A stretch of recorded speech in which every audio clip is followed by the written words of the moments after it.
Why is it that every time I'm writing an article that means something to me, I end up feeling like William H. Macy at the end of Fargo, where the police have tracked him down to his motel room and he's like, yeah, just a sec, climbing out the window. And that's how I relate to editors.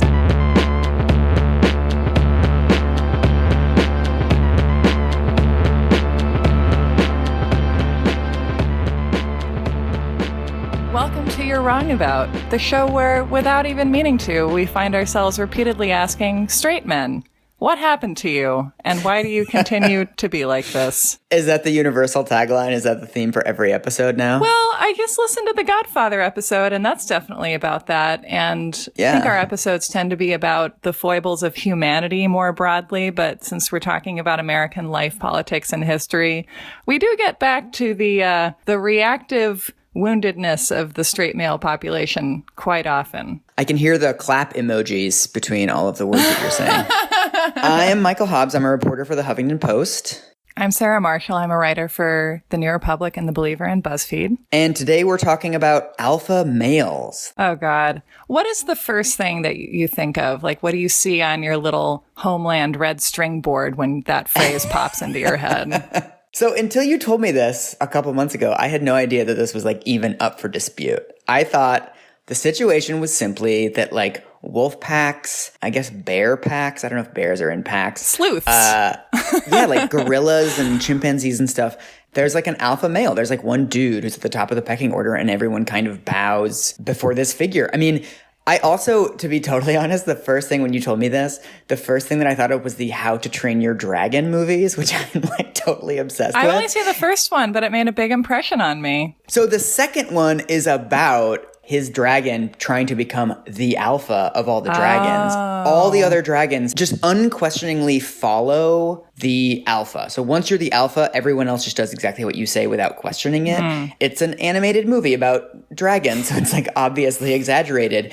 But most of us kind of accept that concept, that there is some sort of inherent hierarchy in these animal societies. And then there's obviously like right-wing weirdos who believe that we should have that kind of hierarchy in the United States of America in 2018. And there's alpha and betas and cucks. Yeah, I guess cuck is the new omega. It's much catchier. Not to get too deep too fast, but I feel like that is a way that people seem to sort of relate to the world.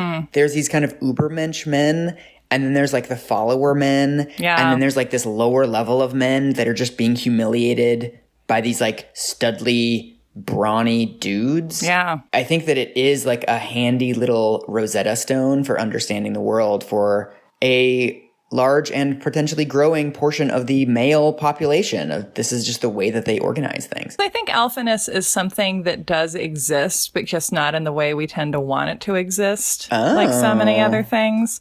What I found most surprising going in and researching this was how relatively recent this term is, because it's one of those things that's just become absorbed into our cultural consciousness. And we feel like we've had it for forever. But I did the little graph thing where you enter a phrase into Google and it shows how often it appears in books. And it really is in almost no books at all, no printed material at all until the late 60s. Interesting. And then we start seeing it a lot. And then it starts having an upswing, I think, in the late 80s. And then it's continued to really grow since then. But it's been continually getting more and more visibility since the 60s. Like, and we are more inundated with this term now than we were 10 years ago, more 10 years ago than we were 20 years ago, which I find surprising because you think that the myths of patriarchal masculinity are evergreen, but it turns out that they're a fluctuating mass. And so the first historical text that I looked at in researching this I found a passage that I want to read to you first because I feel like it might be the most annoying excerpt that we encounter today. This is from an issue of Life magazine published February 20th, 1970. The cover of this issue of Life, the headlines in order are Teenagers on Heroin, Robert Ardrey, The Case for Population Control. And then oh my God. An architect runs away to join the circus as a clown. Sure. And the cover is a picture of a guy half in clown makeup and half not, which is like, what a great after-school special that would have been. Yeah. So it's a time when the teenagers are on heroin and the architects are joining the circus. And everyone's like, what's the fucking point? And so this is from the cover article by Robert Ardrey. And he makes an argument about, well, in animal populations, the lower ranking animals have higher stress. They more frequently die from stress. So he's saying, transitioning to humans. In Australian experiments, Kay Myers has shown that among rabbits subjected to density pressures, it is the low-ranking female who suffers the greatest fetus mortality. We may speculate then that the, quote, temperament of a population may well be determined by the random incidence or absence of a powerful alpha, male or female, whose very presence acts to forestall the disintegration of social organization. So we're already going in some scary directions. Continuing, the relative immunity of the alpha and vulnerability of the omega, or lowest ranking member of a social order, is suggested in a 1968 study of men. In that year, our journal Science published a medical study of 270,000 male employees of a major American corporation. Okay, sounds legit. Keep going. The mammoth investigation linked educational background, job achievement, and incidence of coronary heart disease. Now there are a bunch of ads for air travel. The corporation offered, like a perfectly arranged laboratory condition, a single controlled environment. Operating units, whether in Georgia and New York State, had similar structures, fulfilled similar functions, provided similar jobs. All was directed by a single top management policy with the same system of pensions and security, insurance and medical practices, and perhaps most important, of record keeping. And the 270,000 case histories provided a sample so large that even small variations from the expectable would have statistical significance. The variations were not small. From bottom to top in the company's pecking order, the study found that workmen contract coronaries at the rate of 4.33 per thousand per year. Their immediate superiors, the foremen, have it slightly worse, 4.52. But supervisors and local area managers drop to 3.91. Then comes a leap. General area managers have a mere 2.85. We then come to the high competitors, the high achievers, the high executives. Coronaries occur at a rate of 1.85, about 40% of the level of workmen. While we may say that many a coronary customer could have been eliminated before reaching the alpha rank, we must also reckon that the high executives are much older. What? Yeah. Yeah, take it away. I mean, so basically, okay, so to try to summarize all that, Yeah. he's basically saying, first of all, he's making almost like a Thomas Hobbes Leviathan argument. Your cousin. Yes, my dad. That like to have a strong society, you need to have a strong alpha or a strong alpha female. If such things even exist in your species, which like Right. Which maybe they do, maybe they don't. Let's not get into these like specifics. Yeah. But basically the metaphor is A, you need a super strong alpha. And B, in hierarchical systems like corporations, the stress of being lower on the totem pole gives you higher cardiovascular risks and makes you more unhealthy. And so there's these kind of alphas that are at the top who are like very healthy and very robust and are doing fine, even though they're older. I don't want to impute bad faith to this journalist, but I would love to see the actual study of this corporation that it's based on, because there's a million other reasons why people at the top of a company would have less cardiovascular risk. I mean, first of all, cardiovascular risk is not a perfect measure of stress. Right. So it's not clear that that's, the one thing. It's an interesting finding, but you can think of a million other ways to explain that finding other than this like one little thing that you've decided alphaness is what explains this. Like maybe it could be better access to medical care. Maybe it could be they're getting less discrimination in daily life because they're wearing suits and they just kind of look more affluent. Maybe it's because exponentially more of the workers in this unnamed corporation are people of color who have higher rates of coronary complications. Right. You don't want to take away the finding. It's an interesting finding that there's lower rates of cardiovascular disease at the upper levels. To me, that feels like that's the beginning of coming to the explanation, whereas this journalist is casting it as like, oh, here's this one thing that explains it. It feels like you need like another decade to figure out what's actually going on here. Like, does this apply to other corporations? Does this apply to like manufacturing companies but not software companies? Does this apply in Georgia but not in Oregon? There's a million other things you would have to look into before saying, hey, we think what's really going on here is this thing. But he's like, let's look at penguins and one study of a corporation. Boom, alpha males. Well, that's how you prop up a somewhat specious argument, is by cherry picking data. I mean, as a journalist, I've definitely been in this situation. Right. Where I'm like, oh, fuck, I need to I wish the study said this more unequivocally. And I know. I'll just write about it as if, I pride myself on the fact that I haven't done this, but there is huge pressure. You read through an entire academic study and you're like, oh, this is actually pretty nuanced. I'll just write up the abstract. Most academics, when you show them like, hey, I saw your study and I have concluded this from it, 9 times out of 10, they're like, we don't think so. We think we need to do a lot more research on that. And so I wonder if that was the conclusion that the researchers themselves drew from this study, or if he's kind of taking this raw material and putting it into this mold. Yeah. And you don't get a headline out of good science, typically. Totally. I feel like occasionally it happens, but yeah, a good study tends to not be able to say very many things definitively. And what it often leads to is, oh, we should do follow up on this. We should investigate this further, as opposed to, and therefore, it's also interesting to me that in this article where he's examining animal populations, and the classic alpha male rhetoric too is millennia ago, at the dawn of man, animals needed to section, and therefore this is how humans should behave in suburbia. And it's like, why is it that when we're taking tools from the dawn of man to use in our modern lives, it always involves being dominant or taking someone else's stuff. Right. And the thing that initially got me interested in this, and I'll just read this to you, was, how everyone has a very specific favorite piece of taxidermy at the American Museum of Natural History in New York? Like we all do, obviously. Obviously, yes. Yeah. And my favorite is the wolves in the Hall of North American Mammals, because it's this really beautiful exhibit where the wolves are chasing a deer in the moonlight, and they've used, I think, marble dust or something as the snow. And the wolves are taxidermied in mid-leap, and it's this beautiful, uncanny, lifelike piece of taxidermy, which is an art form that I appreciate very much. And it's, they're hunting, but it's a quiet, beautiful moment in wolf life.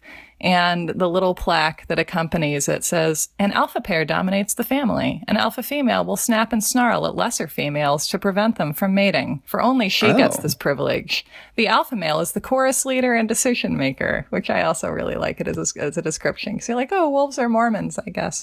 To ensure group hunting and pup rearing, he will block members from leaving the pack. Still, some underlings do split off to form packs of their own, whereupon they become the competition. I mean, why is this the most relevant thing about wolves? This is the whole wolf part of this whole exhibit. And we could also talk about how wolves mate for life, or something aside from the human reminiscent wolf politics that we have attached to wolves. And so before it trickled down to humans, wolves were the first species that the alpha label was applied to in popular science. Oh. So this all comes back to a study done by a scientist named Rudolf Schenkel that was published in 1947.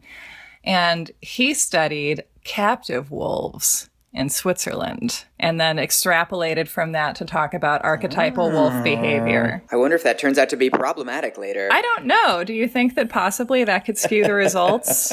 I have no idea.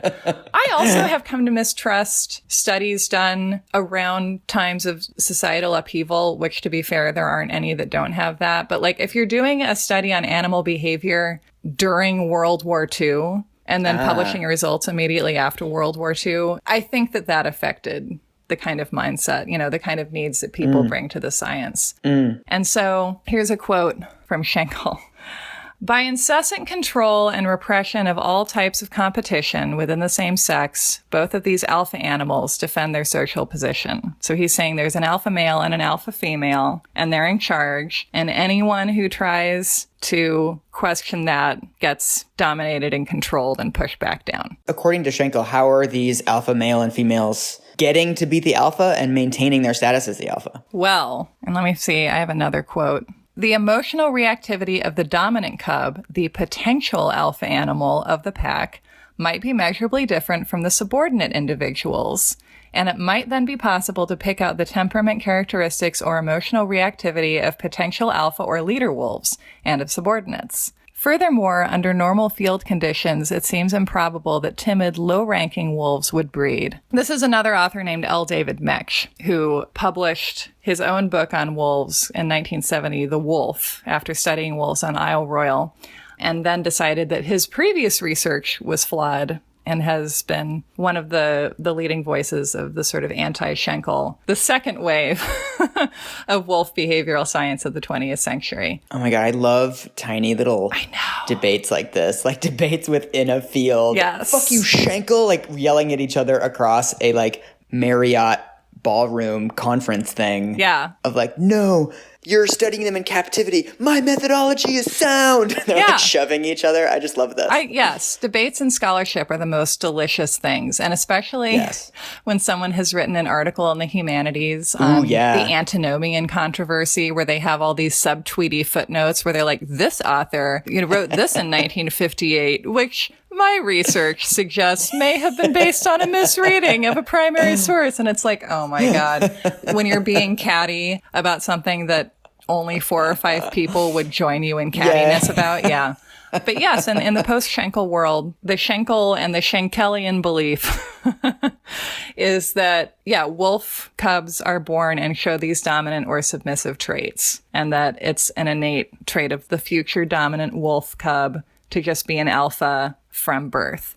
And what the wolf studies that come after this and that study wild populations find is that Schenkel's research was flawed partly because he was examining captive wolves that were living a little bit unusually compared to the standards of wild wolves, which is that they had non-family members living together, which apparently in the wild wolves don't tend to do. What scientists who've come in the post-Schenkel universe have studied are wolves that live in the wild as family units. The alphas, the alpha male, the alpha female, are the mom and the dad. So Mech has a great quote. Labeling a high-ranking wolf alpha emphasizes its rank in a dominance hierarchy. However, in natural wolf packs, the alpha male or female are merely the breeding animals, the parents of the pack, and dominance contests with the other wolves are rare if they exist at all. During my 13 summers observing the Ellesmere Island pack, I saw none.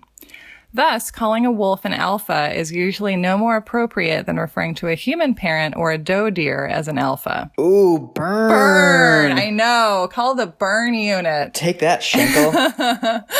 Any parent is dominant to its young offspring, so alpha adds no information. Why not refer to an alpha female as the female parent, the breeding female, the matriarch, or simply the mother?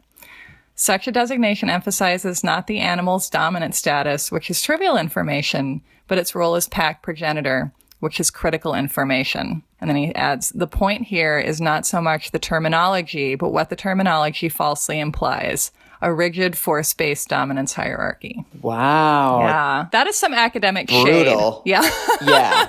That's what I live for. But I mean, if you're going to pull a metaphor out of this, it's actually interesting that, I mean, one of the metaphors you could draw is that something about being in captivity changes natural patterns, right? Yeah. That being in captivity is profoundly unnatural, and that it's almost like a debunking of like learning very much at all about the animal kingdom from animals in captivity, simply because it is always going to change their behavior in ways that are very difficult to see at the time. Like it looked very obvious to Schenkel that there were these dominance displays, but then the minute you get into more natural conditions, you're like, no, it's just a normal family structure. Right. And so it's interesting of like, you think about all the other stuff that we learn about animals from captivity, that not all of that is going to be bunk, but you have to consider the possibility that some of it is going to be bunk because we're just creating conditions that don't exist in nature. Right. I mean, it's a little bit like studying humans and having, the circumstance that you're finding them in be a prison. Right.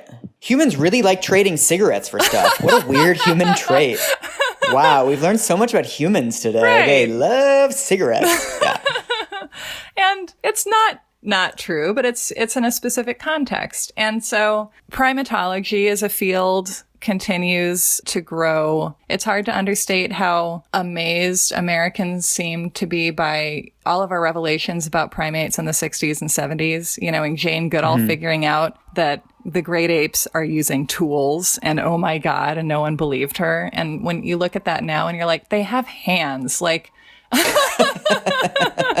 and so primatology studies in the 60s and 70s continue, actually go into the wild to the extent that they can and look at the power structures and in primates. And primates actually do seem to have alphas much more than wolves do. Okay. They do have groupings that are larger than just a family unit and have, the male in charge. And higher primates do scary shit. Yeah. Chimps wage war on each other and consume the flesh of their enemies and stuff. I don't know whose idea it was to start putting them in tutus and roller skates, but that seems like one of the pieces of human folly that, I don't know, suggests a particular kind of blindness about the intelligence and the sheer strength of the animal you're fucking with. But so the alpha male thing does sort of exist, but not in wolves. Well, to an extent. I feel like it's an idea that it applies to animal behavior, but when we as humans try to appropriate it, do this Prometheus thing with it, we tend to interpret it in the ways that are most convenient for us. And so this book comes out in 1982, which is Franz de Waal, another primatologist, talking about chimp behaviors, and maybe we can compare this to humans and to the alpha behavior of the chimp versus the corporate bigwig. And this seems to be the moment that the spark kind of jumps in 1982 from animal behavioral studies and academics subtweeting each other to this popular understanding that we have now of alpha males. And we appropriate this Schenkelian idea of that there are born alphas and some people just are more dominant, and that we naturally tend toward power structures led by alpha males. And where we are with that now seems to be, a lot of the uglier little corners of the internet, of the red pill discussion boards and things of guys talking about, how do you become an alpha? So it can be a self-made man thing, I guess, like becoming an entrepreneur. Like, how do you act like an alpha? How do you boss everyone around? This is part of pickup artist culture, which always makes me think of, there's a pickup artist character on Bob's Burgers who has all of these little tips, and one of them is never make her pancakes. Make her make you pancakes. That's such a great summation of like the relationship between those dudes to women. And this is my own personal reading of all this. Is, all of these arguments are like, well, the alpha male is the leader of the pack, the leader of the society. Society needs leaders, and we're the leaders. And so the alpha is someone who fucks whoever they want and isn't nice to anyone and never makes anyone pancakes and is constantly engaging in feats of dominance and clashes and things like that. And you look at it and you're like, I don't know how great those behaviors are for running a society or a family or a community. Like, I think we actually need... I think the actual alphas of nature, if we're going to call the breeding pair of a family wolf pack the alphas, which we can, or if we're going to talk about alpha chimps or whatever, are the ones who think in terms of the community and in terms of the greater good and the safety of those around them. And like, has everybody eaten? Does everybody have an umbrella? Does everybody have a coat? It's going to be cold. Right. Yeah. The alpha is really, the soccer mom of the the natural kingdom, who's like, okay, we're going to go to Dairy Queen. Does anyone have a nut allergy?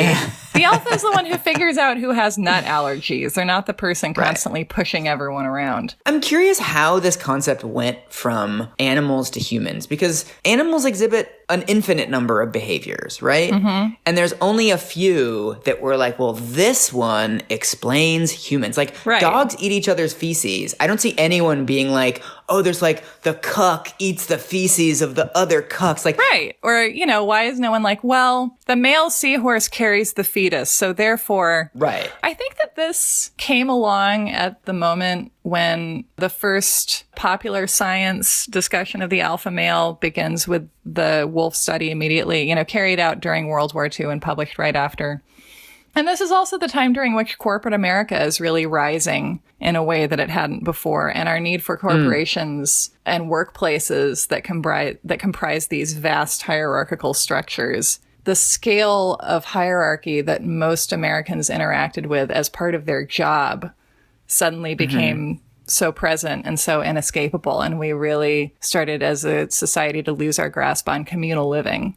When we look at how we interacted with the idea of alpha males, especially, looking at animal behavior and being like, right, animals also live in a rigid hierarchy and they have bosses, and the bosses are required to wage war on anyone who disagrees with them slightly and constantly make sure that everyone is under them. And what animals and humans really want, I think, is not a boss, but a parent.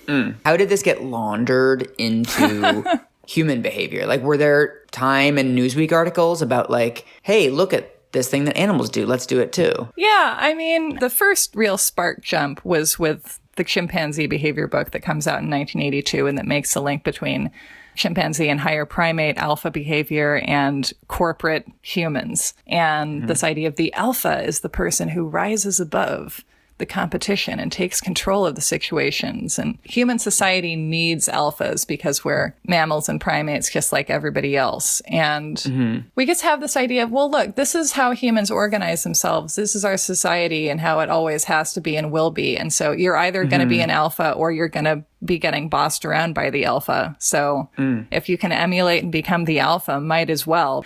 Oh, another really interesting thing is that pre-Schenkel, before any of this rhetoric really starts percolating, alphas are the ruling class in Brave New World. Remember that book? Yes, but I don't remember that aspect of it. Someone made a reference to, well, Huxley talked about this in Brave New World, and it was this very much out of the current alpha idea because there it's like clearly being used as rhetoric to prop up a totalitarian dystopia. We don't really think of it that way now. I mean, I do. Yes, you do, I do, we do. Well, one thing that's always struck me is this alpha male concept is bouncing around for decades. And then it gets picked up by, of all things, the dating community. Yeah. Like, it's weird to me that it wasn't picked up by, like, a political party. Yeah. Or an activist movement. Yeah, how do you see that? Well, I mean, it's not like pickup artists have some great reverence for the fucking animal kingdom. Obviously, what they're doing is they're cherry-picking concepts that they like to justify this worldview and also this vision of reality in which there are natural hierarchies. Whenever anybody envisions a natural hierarchy, they always put themselves at the top of it. Right. Right? Nobody ever says, like, there's genetic superiority and I'm, like, fourth. Right? You're always like, there's genetic superiority and, oh, look, I guess I am at the top. How strange. Interesting. Right. Let's just go about organizing our entire society around this hierarchy where, like, I happen to be at the top, but really it's like a natural thing. It's really a burden to me. Like, I'm having the hardest time with having to go around sterilizing everybody. And so, I mean, I've spent a decent amount of time reading these, like, pickup artist guys thing because I find it, like, morbidly fascinating and really terrifying. It's terrifying. Ugh. It's dark. Yeah, I even read that fucking The Game, the, like, pickup artist Bible that, like, pretends not to be a pickup artist Bible. What does it pretend to be? Ago. Like, about having, like, self-love or something? Well, he is, like, an outsider to the pickup artist culture. I mean, that book sort of started the whole pickup artist thing, where he brought, it was this journalist for, I think he wrote a story in Rolling Stone that then got turned into a book about this culture of these dudes in LA that had all these, like, tactics we're all familiar with now of, like, negging, and they would dress in these, like, flamboyant clothes that would, like, get people's attention. Do they think they invented flamboyant clothes? Like, have they never seen a 70s movie before? Well, that's the thing. I mean, it's not like these people are, like, learned scholars, right? They're, like, completely doing this from scratch. And the trick, of course, is you never hit on the hot girl. You hit on her friend to make her think that she's not hot. And so the whole thing is basically never allowing a woman to think that she's valuable. You have to always be, this is the negging concept too. So you say, like, oh, I like your nails. Are they real? Which is, like, kind of disguised as a compliment, but you're actually kind of sending the message like, oh, you're fake and you're not putting one over on me. It's like these little ways of not letting her control the interaction and I think they even use this phrase, establish dominance, that you establish dominance in the interaction at all times, that you're choosing the location, you're choosing the times. There's this whole thing of, like, you have to move them to different locations. Like, every 45 minutes, you're supposed to be like, let's go to a different bar. Like you've kidnapped someone and are trying to disorient them. I mean, there's all this, like, pseudoscience that goes along with it. And the pseudo-psychology that goes along with it is that, like, if someone has known you in a series of locations, they think they've known you longer. What? So that establishes intimacy. Like, oh, I've seen him in 3 different places. I must have known him for longer than like 2 hours. I mean, there's no, like, I don't know what the basis for any of this shit is. Right. But it's based on hacking the female brain in some way. 100%, yes. White men can't be motivated to do anything unless you call it a hack, and then they'll do it. Yeah, exactly. But of course, I mean, what's interesting about any of these hobbies, that whenever anybody gets a hobby, they need like a whole worldview to go along with it, right? Nobody just like does yoga. Everyone needs to like do yoga, and it's all about mindfulness and being at peace. And in the rest of my life, I try to do like, it kind of like colonizes the rest of your life. Right. And so in the same way, this pickup artist stuff, they've adopted this pickup artist language in this pickup artist community, but then they need this whole world of you to kind of justify it and make it bigger than just trying to get laid. Right. So they create this whole world in which there's a hierarchy, and the females are like doing their thing to climb up the hierarchy, and males are doing their thing to climb up the hierarchy. And what you need to do is establish yourself as like one rung on the ladder above the women. And then of course it goes into like the way that society is structured, right? And so that's where all this alpha stuff comes in, of that some people are simply more capable. 5-10 years later, once you get into the incel stuff, then it's much more about men who have this ratio of their upper lip to their nose is more attractive to women. There's all this weird genetic stuff, the spacing between your eyes. And the idea is that if you are lower on the totem pole in these ridiculous proportional face shit, you're an omega and you're never gonna win. Or you have to wildly overcompensate for your upper lip to nose ratio by taking women to a bunch of different locations on a date so they get disoriented and have sex with you faster, I guess. Like, it's like you're like, well, I'm playing with all these handicaps, so it's fine if I cheat in the sand trap. Yeah. A friend of mine, a female friend of mine, whose name I'm not going to use because she's like totally embarrassed about this, went on a date with a guy years ago from, I think, OkCupid or Match.com or one of these things. And so it's like, let's meet at a bar, 7 p.m. The dude shows up and he has a puppy with him. Mm-hmm. And he's like, oh, do you want to meet my puppy? Do you want to pet my puppy? I go to this bar all the time because they let me bring my puppy here. Isn't he nice? So she pets the puppy. They stay there for like 15 minutes. And then he's like, oh, I know we're about to go out for a movie, but, do you mind if we pop back to my apartment? Because like I need to feed Wolfgang or whatever the puppy's name is. Like I need to go back and feed Wolfgang. Uh-huh. So they go back to his apartment, and then there's like this whole routine that he has set up. Oh my God. Oh, do you mind if I just play guitar for you a little bit? I've been practicing. Do you mind listening to a song that I made? And then he's like, oh, I was just watching this movie. Do you mind if we just like watch a scene? And so my friend was saying, as they're kind of getting into bed and they're making out, she has this moment that she's like, wait a minute, we didn't need to go back to your apartment. Hang on a minute. You haven't even fed your puppy.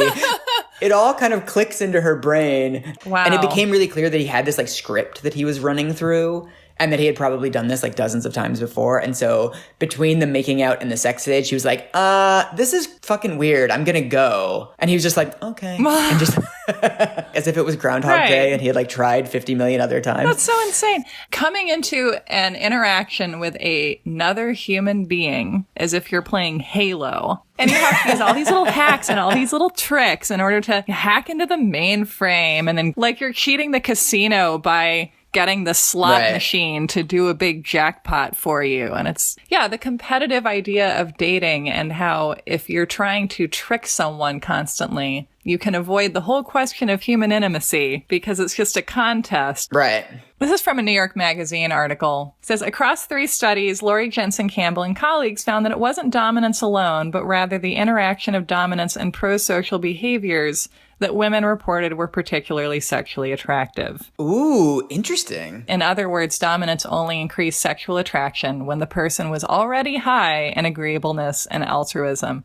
So this is, I think, a conclusion I'm going to arrive at repeatedly, but my conclusion after reading through all of my debunking material was the biggest power move of all: just be fucking nice. Right. There's no bigger power move than being nice. That's one of the things I've come to believe is a Midwesterner by choice. What else does the article say? It talks about the cultural history of the ideas. I guess this idea of an ironclad hierarchy of alpha, beta, omega, and also talks about how the term got more traction during Al Gore's campaign for president. Weird. When allegedly Naomi Wolf was brought in as one of his consultants, which, what a time. They were like, we need a consultant for this presidential candidate. What about a famous feminist? Okay. And she let slip to reporters that she was trying to counsel him to be naturally dominant. That's an awful idea. That's awful. There's also a great Al Gore quote. A source in this article said, he stays with the same woman. He likes his kids. He's photographed with the grandchild. He doesn't hide his age. He's perfectly decent. And real men aren't perfectly decent. Oh, that's dark. That's dark, man. That's one of those moments in 1999 where you're like, I can see how we ended up with this whole situation. But, I mean, since I've been working with dogs, let me tell a dog story. The dog love of my life is this dog named Maggie. She's a sled dog. And I love her because she's a problem child. Someone who refuses to run, who has trouble with obedience, who doesn't relate well to others. So I was spending time with Maggie recently. She was being, like, super mouthy the other day, and I wasn't entirely sure why. And I was like, okay, let's get you calmed down. I have her sit in front of me and clamp my legs around her and just like hold her, and she calms down. And we did that for a few minutes, and then I got off and she was still completely mellow. And I was just thinking about how, you know, to me, that's alpha behavior. Where it's like, you need this, I'm going to do this thing for you. It's not necessarily like the beatings will continue until morale improves. Yes, it's the opposite of that. It's like you're beside yourself and you can't figure out how to get unbeside yourself because you're a puppyish dog, and I can understand what you need, and I will restrain you. So it feels as if there is dominance involved in that, but it's me being like, remember, I know what you need, and I'm stronger than you, and I can remind you that it feels good to not be hysterical. And it's me leading her to something that's better for her and better for me. But it's not a show of force for the sake of force. It's not about punishment. It's not about control. It's about connecting her with her calmer self. I think of that as something much closer to animal kingdom alphaness, wolf pack alphaness than, you know, tricking a woman into having sex with you by taking her to multiple locations. You should teach pickup artist classes. Do your best to figure out what someone's emotional needs are and then do that. I just think that we shouldn't take any lessons whole cloth from the animal kingdom, frankly. We are, in fact, our own species. Yes, it just isn't immediately clear what is useful from the animal kingdom and what isn't. Animal kingdom has an extremely high murder rate. Like, animals kill each other constantly. Animals eat their young quite a bit. And there's this kind of thing of like, oh, you know, that's just something that animals do. There's no, like, it's really obvious, right, that we're not all supposed to start killing and eating our young. However, okay, well, that's something that animals do. Obviously, that's not something we should use. And then this alpha male concept comes along and we're like, no, that sounds pretty good. Yeah. Or I remember even in the debate over gay marriage, how you'd always see these like things that would go viral of like, these two lions at the Cleveland Zoo are like in love with each other and they've been married. And I was always just like, well, can people be able to visit their partners in the hospital regardless of what lions do? Like, I think things like I shouldn't be impoverished if my husband dies because his family takes all the inheritance and I get nothing. Like, to me, I don't really care what happened to the Cleveland Zoo for like that to be bad. I don't find it to be a great argument. And then, of course, there were like the debunkings. Oh, it turns out those two lions were just friends. Those two lions were business partners. I just think that all animal kingdom behavior is interesting, but none of it should be used. Like, if you're taking precedent from the animal kingdom, then it's like, yeah, that's true, but so is everything else. Yeah, I wonder if there's something here about like the tendency to see, I don't know, to see metaphors and everything, to take lessons from animal behavior. It's just always really contingent. And usually the lessons are right in front of us. It's pretty obvious that there is no genetic Ubermensch class, and that acting in a dominant way and classifying the world into alphas and cucks and whatever, even if it was 100% true in the animal kingdom, it's a shitty way to go through life, and it's a shitty way to organize and describe human society. Right. Well, or that it's relevant to wolves, but if we're going to take the argument of wolves do this and therefore it's okay for us to do this, it's like we're doing our own thing. We can just leave wolves out of it. Yeah, to me what that connects to is just in order to accept a species for what it is, whether it's rats or Homo sapiens, you just have to say, well, every species on Earth is capable of a huge variety of behaviors. And the fact that we're capable of them doesn't mean that any of them are what we're meant to be doing or what we should be doing. It means that there's something that we can do. We can organize ourselves into large, rigid, hierarchical structures that relentlessly punish the people at the bottom of the pyramid. This competitive, paranoid way of existing in the world where you constantly have to be dominating everyone around you. You can't trust women to have sex with you on purpose. Like, that's a weird thing to have just accepted as a culture is bad or undesirable or scary. I mean, I think this goes in the category, like crack babies, of things that we don't need evidence to believe. Yeah. For a lot of people, you don't need to be convinced of the idea that there's a hierarchy among men and that life is a struggle for dominance. There's some people that just, no matter how thin the evidence, they're always going to go like, oh yeah, definitely, like that sounds convincing. Or that life has to be a struggle for dominance and there's no other way of living. Because I really like Thomas Hobbes. I always think of this as like a fundamental misunderstanding of what he means by Leviathan. That the point of that book and the point of his argument is this idea of the state as Leviathan, that there is a hierarchy, but the hierarchy is determined by the state, and that there's accountable institutions that deliver public goods. Whereas the alpha male concept is all about an individual at the center of it, not an accountable institution. So it's twisting this idea of like, government is the will of the people. We vote, we hold institutions accountable in a million different ways. And that then reflects back to us things like anti-poverty programs, or they build roads or whatever. The alpha male concept is kind of the exact opposite of let's put an individual at the center of this. Let's find like a Mussolini or somebody who's so quote unquote special that they don't need any accountability and that they can just move faster and that they establish the whole hierarchy. The hierarchy is a reflection of this individual or this personality rather than a transparent, accountable institution. Right. Dogs that tend to be dominant don't go around picking fights. Like if someone challenges them, if another dog challenges them and is like, hey, I have to have a fight with you, they'll be like, all right, I will pin you. See, I win. There doesn't need to be any ambivalence here. Like, you know who's in charge. Does that make you feel better? Okay. But like needing to go around picking fights to show your power is a sign of you feeling that you don't really have any. Why do you think this concept was so useful for dating? Well, doesn't it give you a rationale for being terrified of women? Your only route to physical or emotional intimacy is this game that you have to hack into and trick, and that you can never have consensual emotional encounters with anyone that you're not forcing to have them with you. In your dating life, did you ever come across any dudes who gave off like a pickup artist-y vibe? Not really. I mean, I'm not a prolific dater. I did have this one. This is not the same thing as that, but was kind of, I don't know, maybe a little similar. I went out with this guy once who like, he went to get us new drinks at the bar. And then when he brought them back, he like ostentatiously was like, you can have this one or that one. You can have either drink. And I was like, oh, you're mansplaining to me that you're not going to roofie me. Jesus.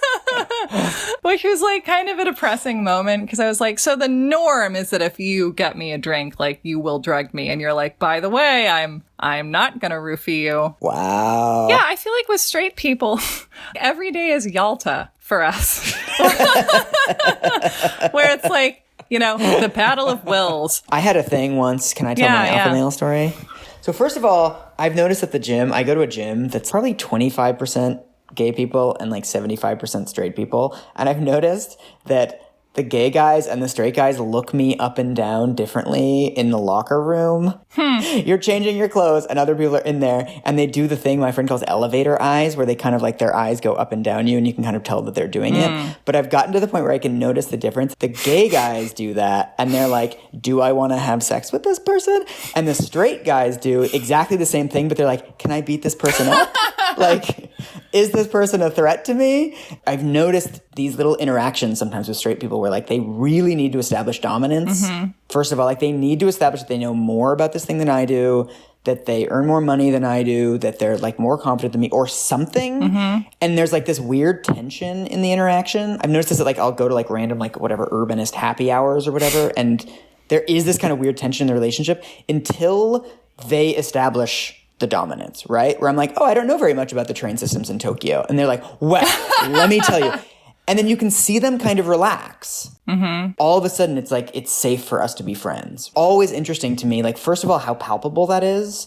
And secondly, this is how some people go through the world. That reminds me of, we've talked about mansplaining and how it's a scourge and people don't need to be doing it. And that's a conversation that's gotten big in the last 5 years. But I think it's still seen as like, this is what men do. And it's like, are we maybe just using patriarchal masculinity as a dumping ground for our most competitive and maladaptive behaviors as human beings? And actually what we think of as masculinity is just a lot of unnecessary competitiveness and profound discomfort with the human condition. What if masculinity could actually be a bunch of good stuff and fun stuff, and just the set of behaviors that we think of as archetypally masculine in America are often responses to insecure attachment and lack of intimacy and security? One thing that I think about a lot is I remember reading years ago and trying to write an article about, but it never went anywhere, this study about testosterone levels and bar fights.